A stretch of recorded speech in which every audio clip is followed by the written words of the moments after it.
Hi అండి, welcome to లేకాస్ recipes.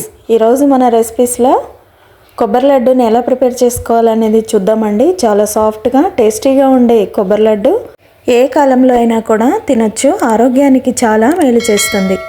ఇది ఎదిగే పిల్లలకు పెడితే కూడా హెల్త్కి చాలా మంచిదండి. ఆ ప్రాసెస్ ఏందో ఇప్పుడు చూద్దాం. ముందుగా నేను ఒక 2 కొబ్బరికాయలని, ఒకటి చిన్నదిగా ఉంది, ఒకటి పెద్దదండి, 4 పీసులు తీసుకున్నాను. తీసుకొని ఇప్పుడు వీటిని చిన్న చిన్న ముక్కల్లాగా కట్ చేసుకొని ఒక ప్లేట్లో వేసేసుకొని ఇప్పుడు ఒక గ్రైండర్ తీసుకొని ఇప్పుడు అందులోకి కొంచెం కొంచెం వేసుకుంటూ గ్రైండ్ చేసుకోవాలి. పల్సెస్లో గ్రైండ్ చేసుకోవాలండి. అప్పుడైతే మనకి బాగా మెత్తగా ఉండకుండా కొంచెం పలుకులుగా ఉంటుందన్నమాట.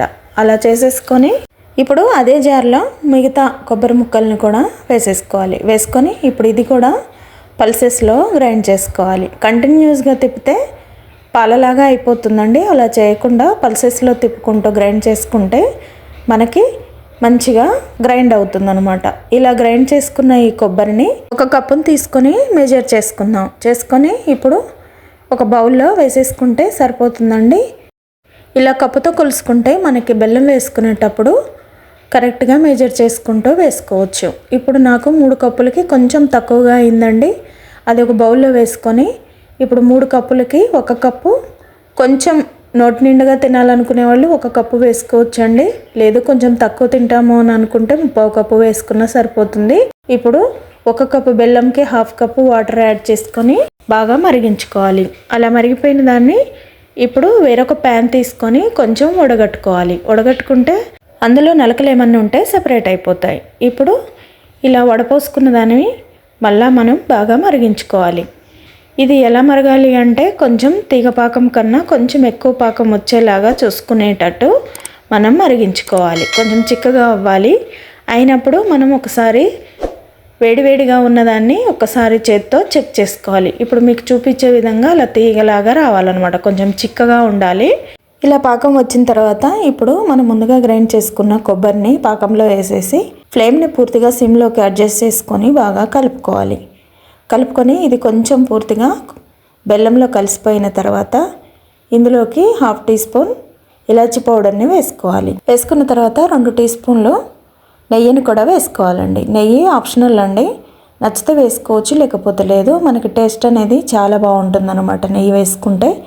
అలా వేసేసుకొని బాగా కలుపుకొని పూర్తిగా దగ్గరగా అయ్యే వరకు ఫ్రై చేసుకోవాలి. ఫ్లేమ్ని అస్సలు పెంచొద్దండి, కొబ్బరి గట్టిగా అయిపోతుంది. లో ఫ్లేమ్లోనే ఫ్రై చేసుకోవాలి. ఇప్పుడు ఇలా ఫ్రై అయిన దాన్ని ఒకసారి చెక్ చేసుకుందాం. ఇలా మీకు చూపించే విధంగా కొంచెం కొబ్బరిని తీసుకొని ఉండలాగా చేస్తే మనకి రౌండ్ బాల్ లాగా అవ్వాలన్నమాట. అప్పుడే మనకి లడ్డు చుట్టుకోవడానికి పర్ఫెక్ట్గా ఫ్రై అయిపోయినట్టు అనమాట. చూసారా, ఇలా రౌండ్గా అయిపోయిన తర్వాత ఇప్పుడు ఫ్లేమ్ ఆఫ్ చేసేసి ఇప్పుడు ఒక 10-15 మినిట్స్ పాటు పక్కకు పెట్టుకొని గోరువెచ్చగా అయ్యే వరకు చల్లార్చుకోవాలి. అలా 15 మినిట్స్ తర్వాత మళ్ళీ ఒకసారి బాగా కలుపుకుంటే పూర్తిగా వేడంతా దిగిపోతుందండి. ఇప్పుడు అలా అయిపోయిన తర్వాత కొంచెం కొంచెంగా తీసుకుంటూ లడ్డూలాగా చుట్టుకుంటే కొబ్బరి లడ్డు రెడీ అయిపోతుందండి. చాలా రుచిగా ఉంటాయండి, చాలా సాఫ్ట్గా ఉంటాయి. ఎక్కువ రోజులు కూడా మనకి ఈ కొబ్బరి లడ్డు అనేటివి నిల్వ ఉంటాయి. పిల్లలకి రోజు ఒకటి ఇచ్చామంటే చాలా హెల్దీ అండి. చాలా సింపుల్గా అయిపోతాయి. చేసుకోవడం కూడా చాలా ఈజీ అండి. ఎవరైనా కూడా చాలా సింపుల్గా చేసేయచ్చు. 1/2 అవర్లో మనకి లడ్డు అనేది రెడీ అయిపోతుంది. మనం ఒక ఎయిర్ టైట్ కంటైనర్లో పెట్టుకుంటే మనకి ఒక 1 వీక్ వరకు కూడా లడ్డూలు చాలా బాగా నిల్వ ఉంటాయి. ఇప్పుడు ఇలానే మొత్తం కొబ్బరిని కూడా ప్రిపేర్ చేసుకుంటే లడ్డూలు మనకి ఈజీగా రెడీ అయిపోతాయండి. చాలా సాఫ్ట్గా ఉంటాయి. మీరు ఒకసారి ఈ ప్రాసెస్లో ట్రై చేయండి, మీకు బాగా నచ్చేయండి లడ్డు. నచ్చితే లైక్ చేయండి, మీ ఫ్రెండ్స్కి, ఫ్యామిలీ మెంబర్స్కి షేర్ చేయండి. అలాగే లేకాస్ రెసిపీ ఛానల్ని తప్పకుండా సబ్స్క్రైబ్ చేసుకోండి. Thank you.